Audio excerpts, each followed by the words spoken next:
Hello friends, welcome to Chef in Me. இன்னைக்கு வீடியோல நம்ம பார்க்க போறது கோயில் ஸ்டைல்ல எப்படி வெண்பொங்கல் செய்யறதுங்கிறது தான். இது ரொம்ப டேஸ்டியா இருக்கும். அப்படியே ஆத்தென்டிக் கோயில் பொங்கல் மாதிரியே இருக்கும். வாங்க இது எப்படி செய்யறதுன்னு பார்க்கலாம். இப்போ நான் 1 கப் பச்சரிசியை ஊற வச்சிருக்கேன். இது கூட இப்போ 1/2 கப் பாசிப்பருப்பை வறுத்து வச்சிருக்கேன். இது பொன்னிறமா வறுக்கணும்னு அவசியம் இல்லை. சும்மா வாசனை வர வரைக்கும் ஒரு 2 மினிட்ஸ் வறுத்தா போதும். இதை நாம இப்போ அரிசியோட சேர்த்து ஒரு 1/4 மணி நேரம் ஊற வச்சிடலாம். இப்போ நான் ஊற வச்ச அரிசியும் பருப்பையும் நல்லா வாஷ் பண்ணி குக்கர்ல போட்டிருக்கேன். இது ரெண்டும் சேர்த்து அரிசி 1 கப், பருப்பு 1/2 கப், ரெண்டும் 1.5 கப். யூஸ்வலா நம்ம 3 கப் தண்ணி வைப்போம். ஆனா பொங்கலுக்கு 6 கப் விடணும். இதுல நான் 5 கப் தண்ணியை அளந்து வச்சிருக்கேன். இதை இதுல சேர்த்துக்கலாம். கூட 1 கப் தண்ணிக்கு பதிலா நான் 1 கப் பாலை சேர்த்துக்கிறேன். 2 டீஸ்பூன் உப்பு, 1 டீஸ்பூன் பெருங்காயம்,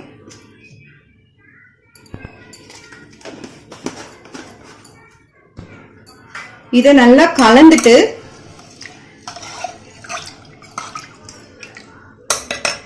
நாம குக்கரை வச்சிடலாம். இப்போ இது நல்லா கொதிக்க ஆரம்பிச்சிருச்சு. அடுப்பை சிம் பண்ணிட்டு குக்கரை மூடிட்டு ஒரே ஒரு 3 விசில் விட்டா போறோம். இப்போ பொங்கல் நல்லா வெந்துருச்சு. 2 டேபிள் ஸ்பூன் நெய்யும் 3 டேபிள் ஸ்பூன் எண்ணெயும் சூடு பண்ணிருக்கேன். இதுல ஒரு 10 முந்திரிய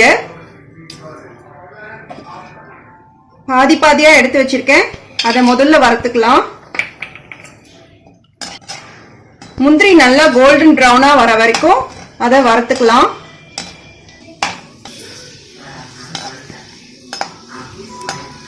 முந்திரி வறுபட்டதும் அதுல மிளகு ஒரு 1.5 டேபிள் ஸ்பூன் எடுத்திருக்கேன்.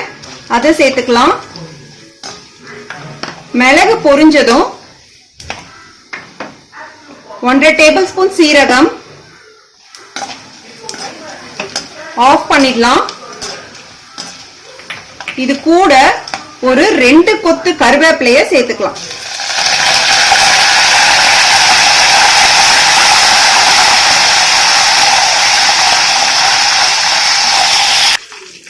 இப்ப தாளிச்சத நம்ம பொங்கல்ல சேர்த்துட்டு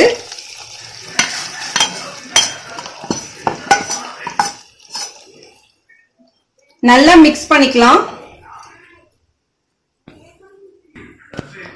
இப்போ இதை நல்லா மிக்ஸ் பண்ணிக்கலாம்.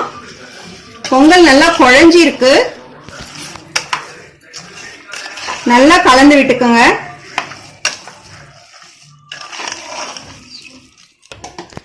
இப்போ நான் இதுல மறுபடியும் 1 டேபிள் ஸ்பூன் நெய் விட்டுக்கிறேன்.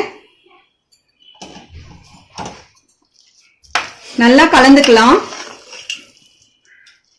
ஆமா, ரொம்ப பழமையான பெருமாள் கோயில்ல கொடுக்கிற பொங்கல் எல்லாம் பாத்தீங்கன்னா அதுல இஞ்சி பச்சை மிளகாலாம் போட மாட்டாங்க.